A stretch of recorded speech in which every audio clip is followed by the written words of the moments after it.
Queridos, a paz do Senhor Jesus, paz do Senhor Jesus, que haja paz no meu e no seu coração nesta noite, que o nosso coração esteja cheio dessa paz, que só Deus pode nos dar e que ela não advém das circunstâncias, não é falta de luta ou de dificuldade, mas é confiança nas promessas do Senhor Jesus. Abra comigo, por favor, a carta que o apóstolo Paulo escreveu a seu amigo e fiel obreiro Filemon. Vamos fazer a leitura desta carta na íntegra, ainda que sejam apenas 25 versículos. Paulo escreveu a Filemon. Glórias ao nome de Jesus. Quero aqui deixar a minha palavra de gratidão a esta equipe de guerreiros que há um ano estão comigo aqui na oração pela manhã, orando, clamando, intercedendo ao Senhor Jesus. Eu tenho certeza que se eu os chamasse aqui à frente, muitos testemunhos poderiam ser contados, porque Deus realmente ouviu e atendeu as orações.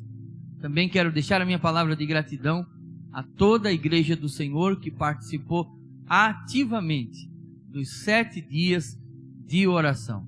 E realmente nos surpreendeu muito mais do que no ano passado. E eu quero dizer a você que não desejamos apenas fazer uma vez por ano, mas vamos fazer com muito mais frequência.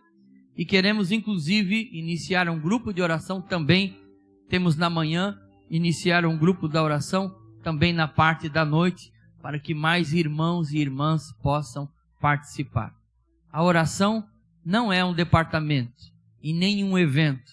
A oração é a respiração da nossa alma. Amém, queridos? Vamos para a leitura? Paulo escreve a seu amigo Filemon: Eu, Paulo, prisioneiro de Cristo Jesus, escrevo esta carta junto com o nosso irmão Timóteo a Filemon, nosso amado colaborador, a irmã Áfia e Arquipo, nosso companheiro de luta, e a igreja que se reúne em sua casa. Que Deus, de nosso Pai e Senhor Jesus Cristo, lhe dê graças e paz. Sempre dou graças a meu Deus por você em minhas orações, pois ouço com frequência de sua fé no Senhor Jesus e de seu amor por todo o povo santo.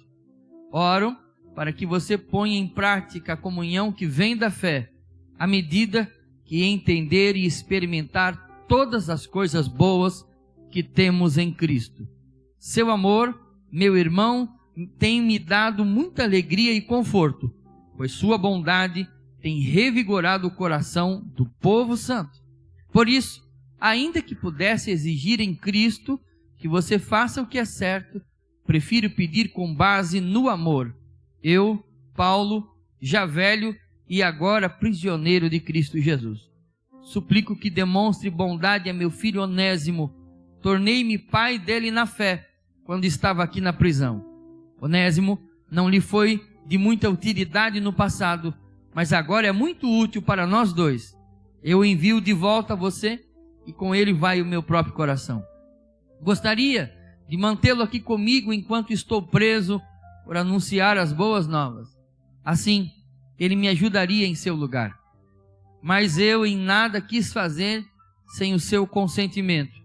Meu desejo era que você ajudasse de boa vontade e não por obrigação. Ao que parece, você perdeu Onésimo por algum tempo para ganhá-lo de volta para sempre. Ele já não é um escravo para você. É mais que um escravo. É um irmão amado, especialmente para mim. Agora, ele será muito mais importante para você como pessoa e como irmão no Senhor. Portanto, se me considera seu companheiro na fé, receba-o como receberia a mim. Se ele o prejudicou de alguma forma, ou se ele lhe deve algo, cobre de mim. Eu, Paulo, escrevo de meu próprio punho, eu pagarei. Não mencionarei que você me deve sua própria vida. Sim, meu irmão, faça-me essa gentileza no Senhor. Reanime meu coração em Cristo. Escreva esta carta, certo de que você fará o que eu lhe peço e até mais. Por favor, prepare um quarto para mim, pois espero que em minhas orações sejam respondidas e eu possa voltar a visitá-lo em breve. Epáfras, meu companheiro de prisão em Cristo Jesus, manda lembranças. Marcos, Aristarco, Demas e Lucas, meus colaboradores, também enviam saudações.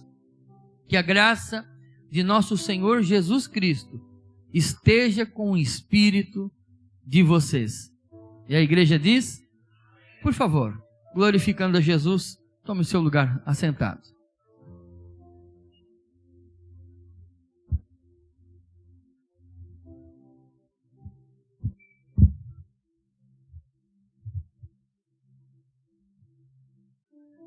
Queridos, a história que nós lemos, esta carta que nós lemos é uma carta muito pequena. É, na verdade, a única carta que o apóstolo Paulo escreve diretamente a uma pessoa. É uma carta particular. Por incrível que pareça, no crivo dos teólogos liberais, muitas cartas do apóstolo Paulo foram questionadas. E esta bem poderia ser, mas não há como duvidar que esta carta é do apóstolo. Não há como duvidar do conteúdo e da intenção desta carta. Ela é pequena, mas ela é poderosa. Ela é pequena, mas é universal. Vários teólogos da antiguidade já mencionaram, já ministraram, já expuseram esta carta com grande veemência. Muitos deles famosos inclusive. E todos eles são unânimes em reconhecer que o apóstolo Paulo aqui não está apenas dando orientações a um homem, Filemão, mas essas orientações servem para toda a igreja do Senhor Jesus. Nos dias do apóstolo, Roma era a grande capital. Era muito mais do que os Estados Unidos nos nossos dias, muito mais do que as cidades que você conhece famosas, apesar que hoje há muitos países poderosos no mundo, mas Roma naqueles dias era a grande capital. Era o império que dominava. Havia aproximadamente 1 milhão de pessoas, havia aproximadamente 60 milhões de escravos no Império Romano. Dentre esses moradores, aproximadamente 1 milhão vivia em Roma. Era realmente uma grande população. Grande parte dessa população vivia escrava, levava uma vida escrava. A cidade era imponente, haviam muitos edifícios. Até hoje, Roma ainda é visitada pelas suas construções antigas, como tantas outras que nós conhecemos e ouvimos falar. Naquele tempo, ir a Roma era conhecer a maior metrópole do mundo daquela época. Era uma viagem fantástica. Por trás daqueles prédios famosos, por trás daqueles monumentos famosos, havia uma vida degenerada. Havia uma vida pecadora ao mais extremo nível que você pode imaginar. O apóstolo Paulo, quando escreve aos romanos, ele sabe a vida deturpada que aquele povo vivia. Por trás daqueles monumentos bonitos, havia uma grande escravidão. A maior parte do povo vivia num regime escravo. E nós estamos agora entendendo por que este homem aqui, este homem que a carta o menciona, ele é um escravo também. Ele sai da casa do seu senhor, ele foge da casa do seu senhor na cidade de Colossos e ele vai para Roma. Lá seria difícil de achar alguém, não havia FBI para investigar a vida de alguém. Alguém que quer fugir com certeza vai para Roma, porque lá em Roma você não vai encontrar mais ninguém perdido naquela cidade de 1 milhão de habitantes. Há uma frase que eu aprendi desde pequeno, mas eu aprendi ela errado, porque ela chegou até nós de forma errada, pastor Orival. Eu aprendi desde pequeno que quem tem boca vai a Roma. Mas essa frase não está interpretada de forma certa, porque quando os exércitos romanos passavam pela cidade, eles destruíam, eles roubavam, eles tiravam os bens, saqueavam os bens, levavam o que tinha de valor, levavam os jovens para ser escravos, levavam as mulheres mais novas para fazer o que bem entendesse. Por isso que se criou um adágio dizendo que quem tem boca, vai a Roma. Não de ir, mas de vaiar Roma. E eu aprendi que quem tinha boca ia a Roma. O fogão lá em casa tinha 4 e nunca saiu de lugar. Então logo esse adágio não tinha nada a ver com o que era certo. Essa cidade enriqueceu à custa da escravidão. Enriqueceu à custa dos povos. As pessoas nessa cidade, principalmente os escravos daquela época, não só em Roma, eram tratados como objeto. E eles, o dono tinha total poder sobre o escravo. O escravo não podia ir no juiz dizendo, o meu dono me bateu. Não havia lei que protegesse os escravos. Um escravo poderia servir no lugar de um animal. Poderia ser castigado em praça pública, crucificado, se fosse a vontade do seu dono, porque naquele tempo um escravo não era considerado uma pessoa, era considerado apenas uma propriedade. E foi nesse cenário de desconfiança que um homem sai, aproximadamente no ano 64 da era cristã, depois de Cristo, que ele sai da cidade de Colosso, na Ásia Menor, e vai para Roma. Sai fugido. Não há indícios de que ele tenha roubado alguma coisa. Mas o apóstolo, ao mencionar a ele, ao seu amigo Filemão, digo, caso ele tenha te dado algum desfalque, eu pagarei. Não significa que Onésimo tenha roubado, mas o fato de Onésimo ter fugido já é um roubo, porque ele era uma propriedade, ele era um escravo. E esse homem foge e vai para essa cidade. Roma era o sonho de todo viajante. Quem não queria conhecer aquela cidade rica? Gente do mundo inteiro você iria encontrar em Roma. Ali, aquela cidade, você ia encontrar monumentos, ia encontrar autoridades, ia encontrar tudo que havia de mais moderno naquele tempo. Mas esse homem sai da sua cidade e viaja quase 3.000 quilômetros para chegar na cidade que naquele tempo seria considerada a Londres dos tempos antigos. Talvez ele realmente tenha roubado alguma coisa para financiar a sua viagem, ou talvez não. Quantos pensamentos passavam na cabeça desse escravo? Um homem que viveu a vida inteira sendo dominado pelo seu senhor, agora está fugindo. Talvez ele tenha criado muitos sonhos de chegar naquela cidade grande e ter a sua própria família. E quem sabe encontrar um emprego, um trabalho, viver livre, ser um cidadão livre, eu sei lá o que passava pela cabeça dele. Mas ele sai dali fugido com muitos sonhos. Quando ele chega em Roma, ele conhece o outro lado da moeda. Há um adágio antigo que diz que nem tudo aquilo que brilha é ouro. Às vezes é só bijuteria mesmo. E o brilho daquela cidade era só aparente. Por trás daquelas muralhas, por trás daquelas construções, havia um povo amíngua. Havia um povo que vivia na miséria. Havia um povo que era massacrado. Havia um povo que sustentava a burguesia, a elite daquela época, com o seu trabalho, com o seu sangue. E esse homem, ao chegar lá, ele encontra um cenário diferente do que ele tinha sonhado. Eu não sei como, já li vários autores, inclusive muitos pregadores das eras passadas que pregaram sobre ele, e não há uma explicação de como ele encontrou Paulo. Paulo estava preso. Paulo não estava num presídio nesse tempo. Ele estava numa prisão domiciliar. A verdade é, e muitos estudiosos acreditam, que Onésimo conhecia Paulo. Por uma razão, tudo indica que Paulo tenha sido pai na fé de Filemão. Que Paulo tenha levado Filemão a Cristo.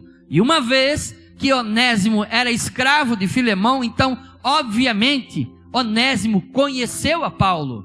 Talvez na cidade de Colossos, ou muito provavelmente, e alguns teólogos, grandes nomes, indicam que seja na cidade de Éfeso. A verdade é que quando Onésimo está naquela cidade grande, perdido e desiludido, ele vai procurar Paulo. Não há nenhum indício que Paulo tenha o encontrado pela rua, ou tenha ido em busca dele. A verdade é que Paulo já era muito famoso em todo o império, como o pregador dos gentios. E Onésimo, quando chega em Roma, está desiludido, vai procurar o apóstolo, porque sabe, é comum entre os irmãos que este Paulo está nesta casa aprisionado. E é lá nesta casa, nesse reencontro de Onésimo com Paulo, que Paulo prega o evangelho a Onésimo, que Paulo leva Onésimo a Cristo. É muito provável que Onésimo já era um homem evangelizado. Afinal de contas, Filemão é um grande obreiro, já havia se convertido no passado, mas Onésimo muito provavelmente não tenha tido esse encontro com Cristo antes. Mas agora, diante da desilusão, diante da tristeza e das incertezas da vida, ele se encontra com Cristo através da vida do apóstolo Paulo. Lá em Roma, ao olhar a história de Onésimo, nós aprendemos algumas lições que nós precisamos guardar no nosso coração. E eu gostaria de mencionar algumas delas. A primeira delas é que as aparências enganam. As aparências enganam. Você pode fazer planos majestosos, maravilhosos, mas não esqueça que as aparências enganam. Quantos já compraram um carro bonito? Compraram um carro moderno, bonito, porque era um lindo carro. E quando foram descobrir, tinham encontrado um problema pela frente, porque as aparências enganaram. E daqui a pouco esse carro foi dando problema e foi sendo vilão da sua finança. Quantos já compraram um terreno ou uma casa num lugar aparentemente bonito, mas quando foram descobrir, tinham colocado a sua família no brejo, no buraco, porque as aparências enganam. A Bíblia nos fala de um homem que é o exemplo disso. E esse homem, quando ele vê as campinas do Jordão, ele fica encantado com a beleza daquele lugar, mas as aparências enganam. Ele leva a família para um antro de perdição, perde a sua família lá, praticamente perde a família lá, porque foi motivado por aquilo que é belo, e nem tudo aquilo que brilha,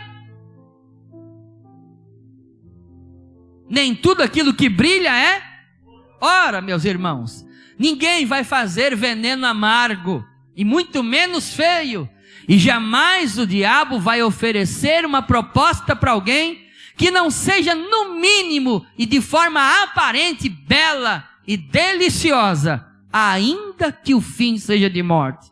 E a Bíblia diz, há um caminho que parece ser o caminho certo, mas o seu fim é a morte. Sempre que o diabo quiser nos enganar, ele vai colocar a beleza diante dos nossos olhos. Ele vai trabalhar na nossa visão, vai trabalhar na nossa audição para nos enganar. Por isso que ainda que os maiores palacetes sejam oferecidos, quando ele oferece um palacete, no fundo o que ele vai entregar é uma masmorra de angústia e amargura. Eu nunca ouvi dizer que alguém tenha abandonado a fé em Cristo porque o diabo tenha lhe oferecido tristeza, angústia e sofrimento. Jamais alguém entrou por essas portas ou me chamou do gabinete dizendo: pastor, hoje eu estou abandonando a minha fé porque o diabo fez uma proposta tentadora, irresistível. Ah é? E o que ele te ofereceu? Angústia, sofrimento e tristeza. Jamais isto aconteceu e eu creio que nunca vai acontecer. A proposta sempre é bela, a proposta sempre é bonita, a proposta sempre é lucrativa, mas a realidade é angústia, tristeza e sofrimento. Em segundo lugar, eu aprendo com Onésimo que os sonhos mais bonitos do nosso pensamento pode ser na realidade um grande pesadelo. Aquele homem estava vivendo na casa do seu Senhor, que era crente, e era um homem com um coração generoso, era um homem, ao que tudo indica, abastado. Então esse escravo, ele vivia numa condição melhor. Mas lá, vivendo na vida que ele vivia, ele enxergou, ele planejou, ele sonhou que Roma seria o melhor lugar para a vida dele.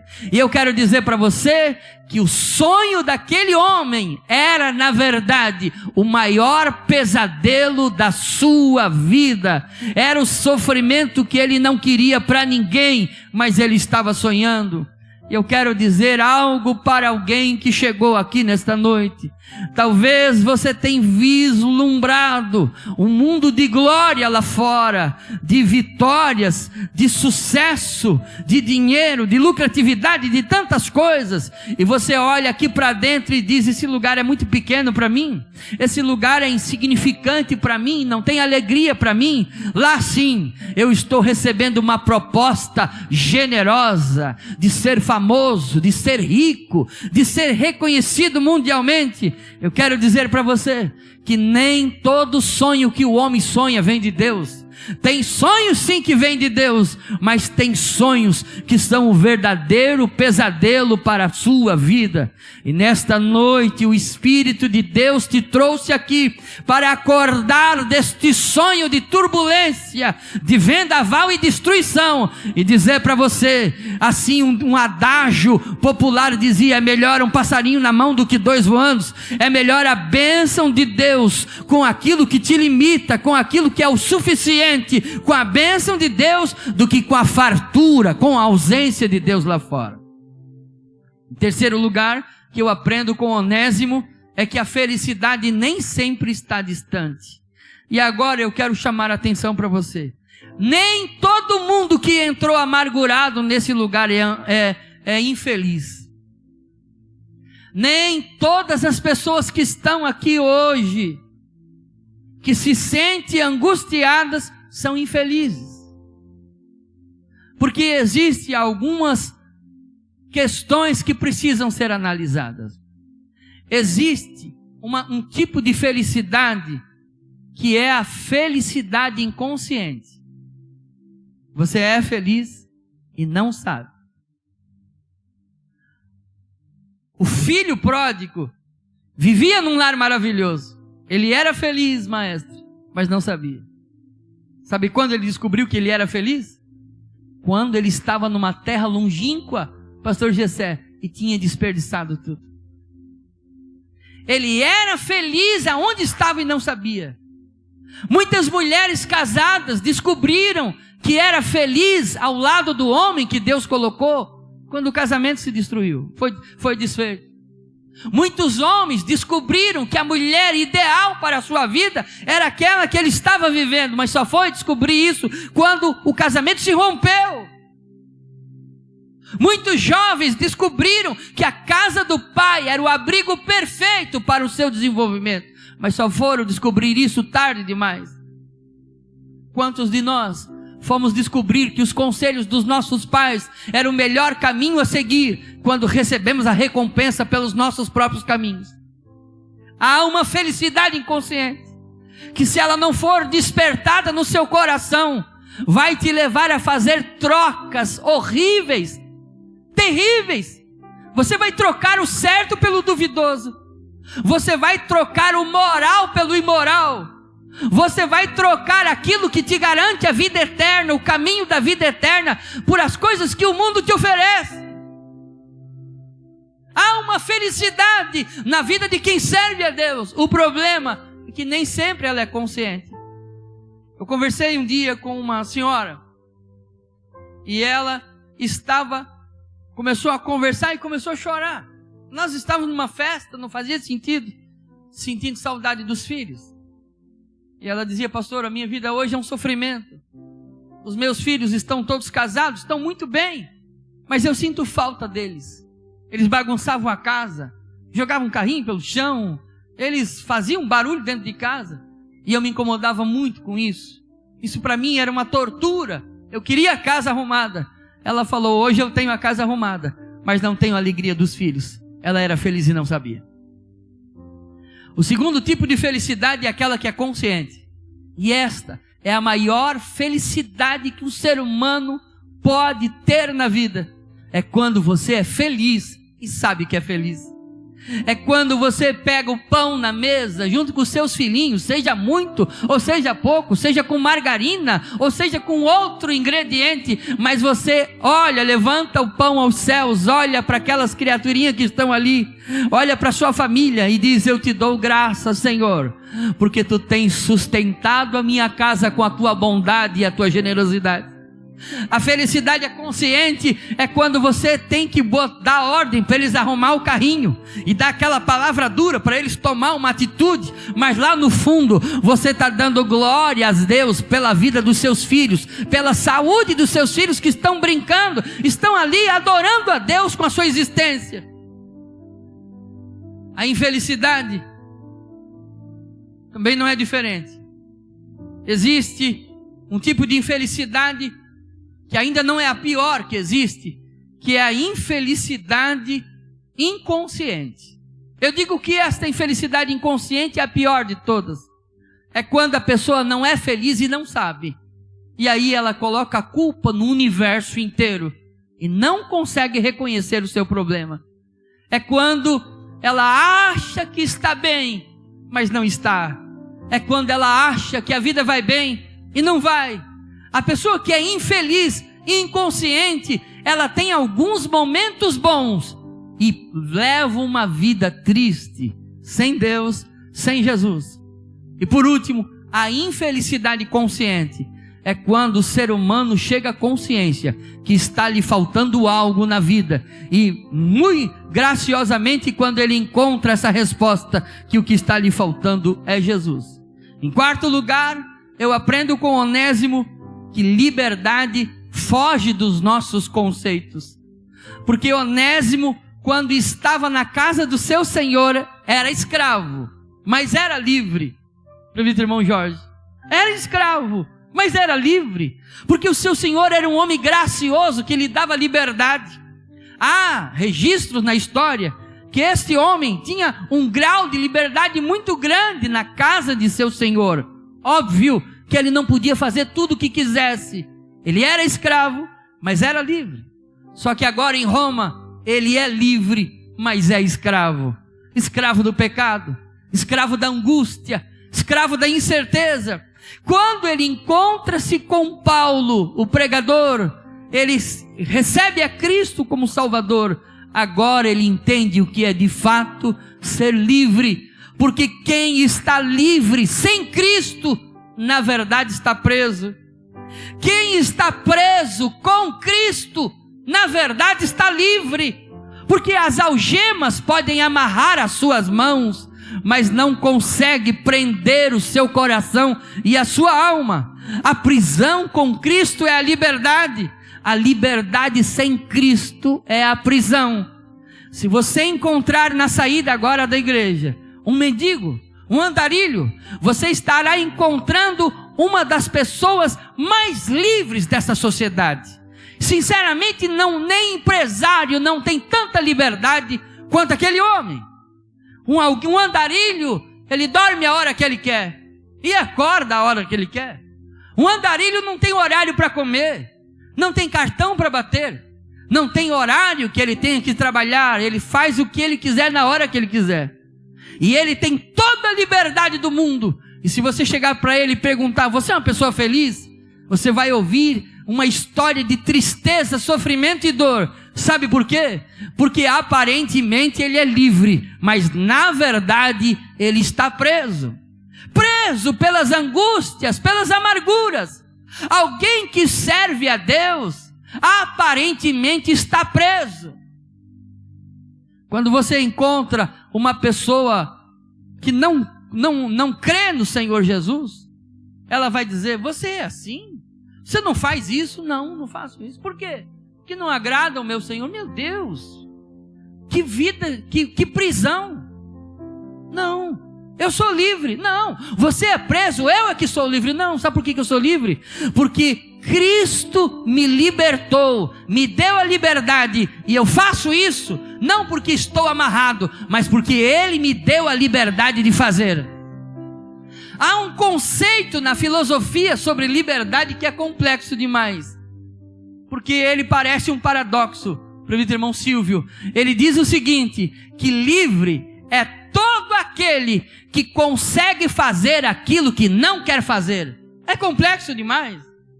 Porque quando você só consegue fazer aquilo que tem vontade de fazer, você é preso pelos seus desejos, preso pela sua vontade, preso pelo sentido dos prazeres do seu corpo, da sua alma. Só que o crente em Jesus, o crente na Bíblia Sagrada, aquele que crê na palavra, que foi liberto por Jesus, mesmo que ele não esteja com vontade de ler a Bíblia, ele diz, com vontade ou sem vontade, eu vou ler a Bíblia até que a vontade venha, e quando ela vier, continuarei lendo. Mesmo que ele esteja morrendo da fome, ele diz, com vontade de comer, ou com vontade de jejuar, hoje eu decido oferecer a minha comida diante do altar da oração. Mesmo que ele esteja cansado e com sono, ele vem diante do templo, como vier aqui durante 7 dias, pela madrugada, na hora do almoço, à tarde.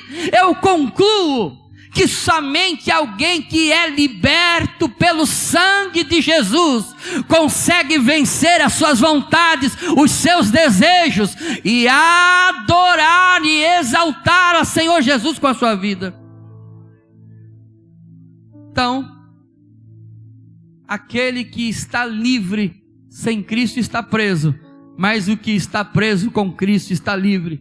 E Jesus diz em João 8:32, e conhecereis a verdade, e a verdade vos libertará. Se pois o Filho vos libertar, verdadeiramente sereis livres. E é lá na prisão em que Paulo, um homem preso, prega o evangelho para um escravo, e o escravo se torna livre. O preso prega para o escravo, o preso liberta o escravo, porque Paulo estava com as mãos amarradas, ou quem sabe com algemas nas suas mãos, mas a sua alma estava livre. Onésimo estava com as mãos soltas, mas a sua alma estava presa. E eu quero dizer algo para você: se o Filho vos libertar, verdadeiramente seremos todos livres. E só alguém que está livre pode falar de libertação para o outro. Agora, esse homem encontra-se com Cristo, e olha que interessante, irmãos. Onésimo é discípulo de Paulo, está lá acompanhando o apóstolo. Mas, ao que tudo indica, surge no coração de Onésimo o desejo de voltar à casa do seu Senhor. O desejo de voltar. Não sei se você sabe, mas naquela época ele pagaria com a própria vida. Seria, na melhor das hipóteses, castigado severamente. Mas o dono teria total direito de chamar todos os escravos e o executar diante de todos, para que mais ninguém seguisse o seu exemplo. Voltar para a casa do seu Senhor era um risco muito grande de ser castigado duramente, de ser condenado à morte.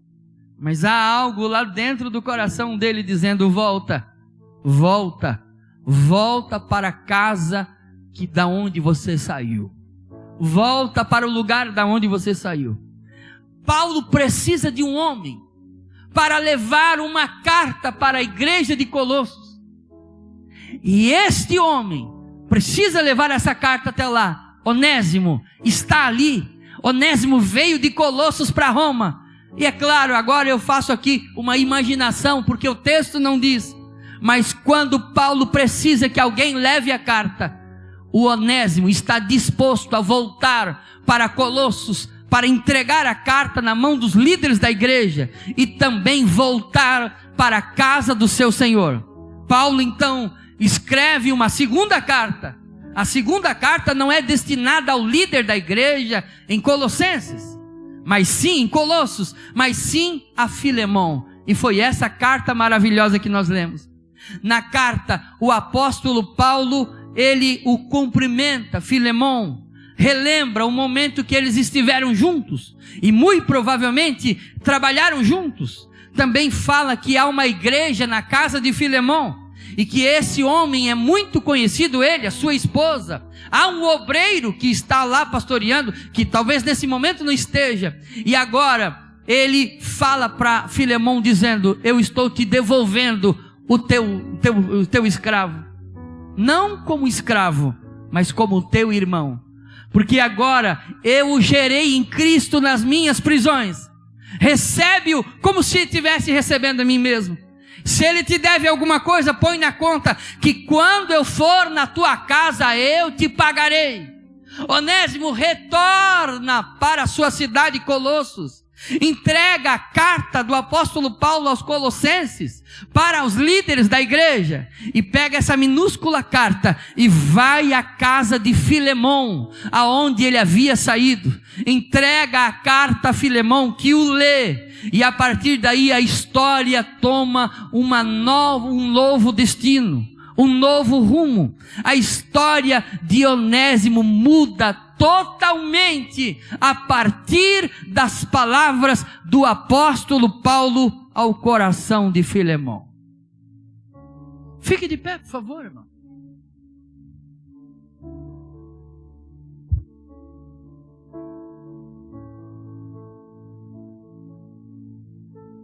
Essa carta revela algumas verdades universais.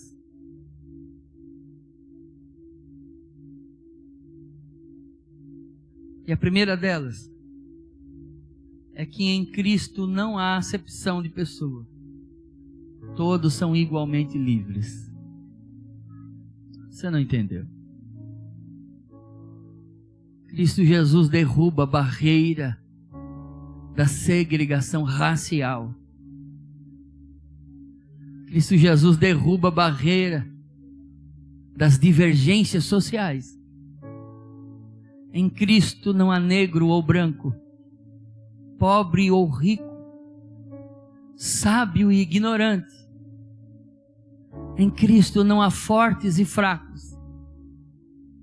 Em Cristo todos somos apenas servos, irmãos, co-herdeiros do reino da glória que nos está preparado. Em Cristo, tanto Onésimo como Filemão eram irmãos. A segunda verdade que essa carta nos revela é que para Cristo Jesus não há uma causa perdida. Aquele homem, Onésimo, teria todas as possibilidades para se perder. Lá em Roma, seria facilmente destruído pelo diabo. Saiu do lugar de bênção, da casa do seu pai espiritual. Saiu debaixo da bênção de Filemão, fugindo, quem sabe até deixando algum prejuízo.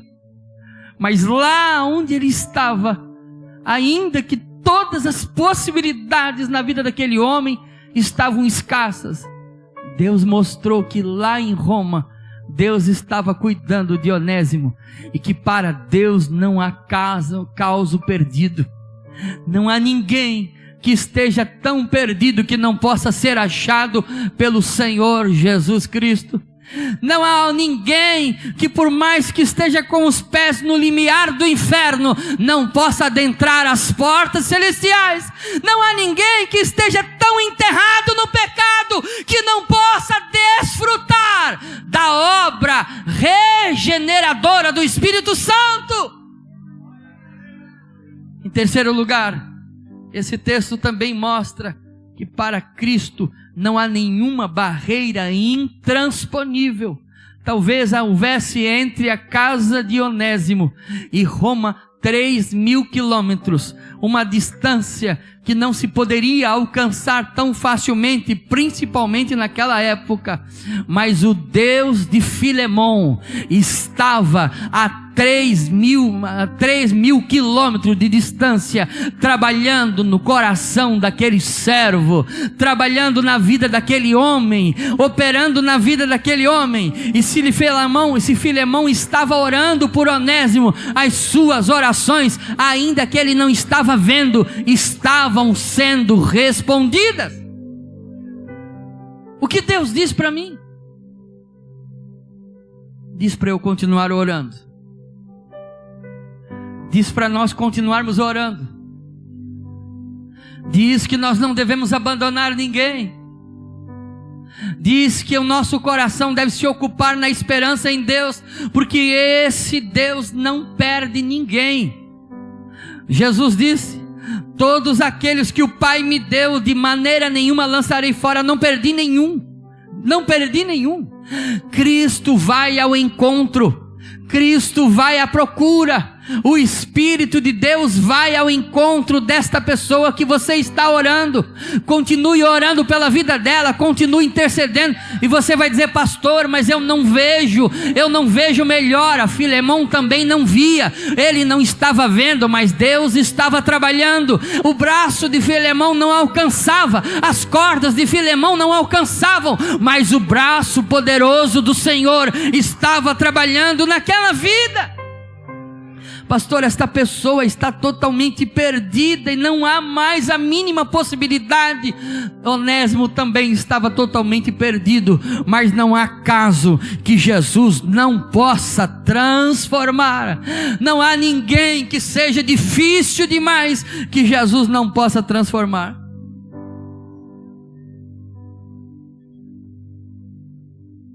Esta palavra é para você que está orando por alguém.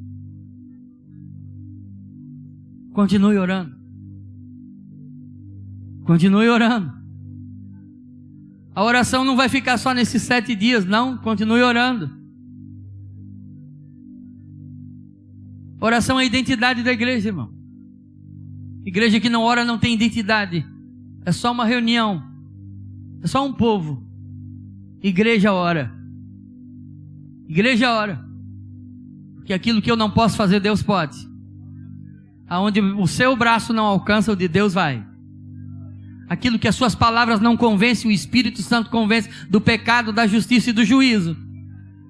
Oração não pode ser um evento de 7 dias. Tem que ser algo contínuo no meio da igreja. É por isso que nós vamos criar mais um grupo de oração agora. Temos um pela manhã, vamos criar à noite também. E que Deus nos ajude. Que levante mais um grupo de oração à tarde. E que Deus nos ajude, pastor Davi, que se levante nessa igreja mais um grupo de oração pela madrugada. Que não seja uma campanha, que seja uma rotina. E deixa eu profetizar com os olhos abertos.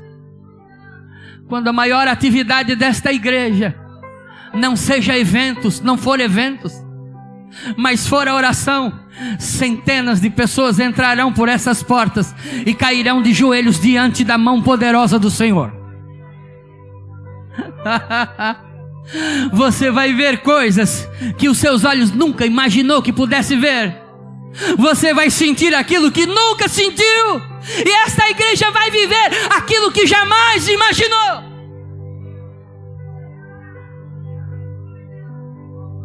Eu respeito a história dessa igreja, irmãos. Eu sei que essa igreja já viveu coisas extraordinárias. Eu respeito e eu louvo a Deus. Os nossos pastores, anciões que estão aqui. E eu não estou minimizando a história dessa igreja, mas eu tenho uma palavra do céu para dizer: o melhor ainda está por vir. A glória da segunda casa será muito maior do que a primeira. Deus já curou muitos nesse lugar, mas vai curar ainda mais. Deus já salvou muitas vidas e continua salvando, mas vai salvar ainda mais. Os meus filhos e os meus netos estão afastados, mas através da sua oração, a mão poderosa vai trazê-los de volta a esse lugar. Vai trazê-los de volta a esse lugar. Vai trazê-los de volta a esse lugar. Vai trazê-los de volta a esse lugar. E essa palavra para você que está orando: Mas essa palavra tem um segundo alvo.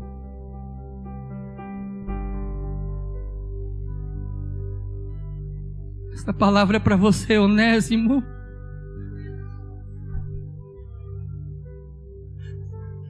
Onésimo, que fugiu da casa do teu Senhor.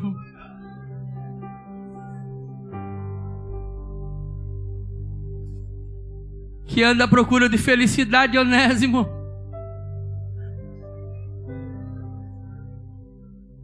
Assim como Paulo intercedeu por aquele homem, hoje, Onésimo, Jesus está intercedendo pela tua vida. Não foi o homem, não foi a carne que te trouxe a esse lugar. Foi o Espírito poderoso dos céus que te trouxe a este lugar para dizer para você: a glória da segunda casa será maior do que a primeira. A glória da segunda casa será maior do que a primeira. Eu sei que você já viveu algum sobrenatural de Deus, mas Deus colocou uma palavra ao meu coração dizendo que você não viu nada. O que Ele vai fazer é ainda muito maior na sua vida.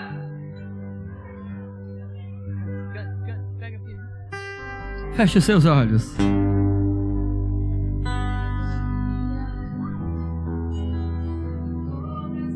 Alturas, onde posso me achegar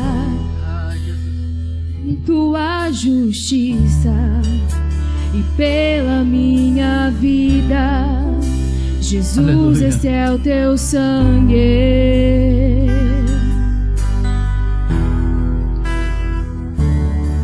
Tua cruz mostra tua graça, fala do amor do Pai, que prepara para nós um caminho para Ele, onde eu posso vencer somente pelo sangue.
Orar por você que desde a sua infância foi rejeitado. Quantas vezes alguém se levantou e falou que você é um inútil? Quantas vezes você sentiu o ódio no coração das pessoas pela sua vida? Ao longo da sua trajetória, muitos levantaram a mão, apontaram o dedo e te amaldiçoaram. Quantos desejaram a tua morte? Ou quem sabe, nem gostariam que você tivesse vindo à vida. Você foi rejeitado pela maioria. Isso gerou revoltas no seu coração. Abriu brechas para que o diabo entrasse no teu coração. E hoje você está escravo. Tem sido escravizado pelo diabo em alguma área da sua vida. Você é esse Onésimo da história, irmã. Você é esse Onésimo da história, irmão. E por mais que esse homem, Onésimo, como disse Paulo, tivesse sido inútil, agora ele era muito útil. Sabe por quê, irmãos? Porque o nome Onésimo significa útil. Ele nasceu com o propósito de ser útil para o reino de Deus. não é a Bíblia, mas é a história que diz que Onésimo volta para a casa de Filemão, leva aquela carta, Filemão o recebe, e os pais da igreja mencionam que Onésimo assume a igreja como pastor. No futuro, Onésimo assume a igreja como pastor e faz uma obra que está registrada na história da igreja, uma obra sem igual. E há um registro, ainda há um registro dos mortos pela fé em Cristo, em que o nome de Onésimo, um grande líder da igreja, está lá. Você sabe por que o diabo trabalhou tanto contra a vida dele desde a infância? É porque ele era marcado pelos céus. Havia um chamado de Deus na vida daquele homem para o ministério, e é por isso que o diabo trabalhou tanto contra a vida dele. Onésimo, Deus tem um chamado para a sua vida, irmão e irmã. Você, amigo, amiga que está aqui, que está exatamente nesta situação, e hoje Jesus marcou esse encontro para mudar a sua história. Eu quero pedir que toda a igreja esteja de olhos fechados, orando aos céus agora. E eu quero pedir para você, venha aqui à frente, eu quero orar por você. Quando eu estava preparando esta mensagem, no meu coração estava você, e o que Deus quer e pode fazer através da sua decisão. Não será apenas uma mudança, não, é uma mudança de vida, é uma nova história. Deus quer escrever uma nova história, quer te libertar, te arrancar das garras do diabo, transformar a sua vida e te usar em suas mãos. E eu sei que você está aqui, mas você precisa coragem para romper as forças espirituais e dizer para o Senhor Jesus: eu quero, Senhor, me aceita, me restaura, me transforma e usa-me para a glória do teu nome. Vem aqui à frente, eu quero orar por você. Isto, vem à frente. Onde é que você está? Onde é que você está? Quero orar pela sua vida. Quero orar pela sua vida. Quero orar pela sua vida. Onésimo, onde é que você está? Homem e mulher que entrou nesse lugar hoje, que vive essa situação de sofrimento, eu quero orar por você. Onde é que você está? Onde é que você está? Você está no meio do povo. Seu coração está sangrando dia após dia.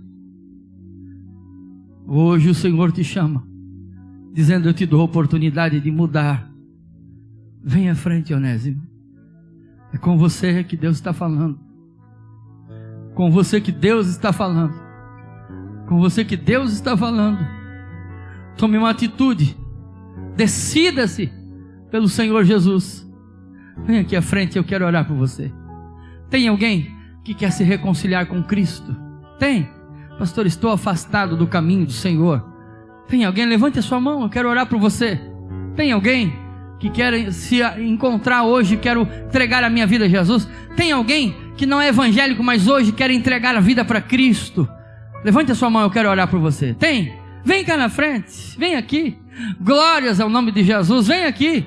Glórias ao nome de Jesus. Você não entendeu, você tinha pulado aí no banco dando glória a Deus e aleluia. Tem mais alguém? Nossa equipe do discipulado já vem aqui na frente. Tem mais alguém que quer entregar a vida para Jesus? Levante a sua mão. Se você quer entregar a vida para Cristo, levante a mão. Isso, levante a mão, eu quero orar por você. Eu quero orar por você.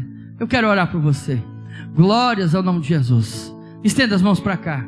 Querido Jesus, os nossos obreiros, por favor, obreiros, saiam do seu lugar e ore por essas pessoas. Imponham as mãos santas que Deus te deu, que Deus santificou, e ore por essas pessoas. E ainda dá tempo para você vir.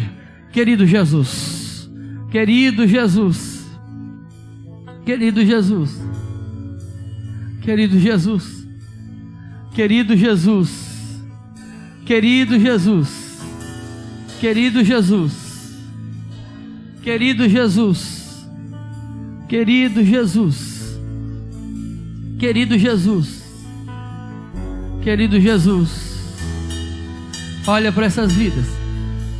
Olha para essas vidas. Olha para essas vidas. Olha para essas vidas. Estão se entregando ao Senhor. Mas eu sei que tem mais. Eu sei que tem mais. Eu sei que tem mais. Há em nosso meio vidas que estão aprisionadas e que precisam no dia de hoje de um livramento da parte de Deus. Oh, Jesus, o Senhor sabe quem é. O Senhor sabe quem é. Estende a tua mão. Estende a tua mão. Estende a tua mão. Olha por esses que vieram aqui à frente, estão entregando a vida a Cristo. Olha por eles. Estende a tua mão. Olha por aqueles que estão se fortalecendo no Senhor. Olha por eles, Pai, em nome de Jesus. Em nome de Jesus. Em nome de Jesus.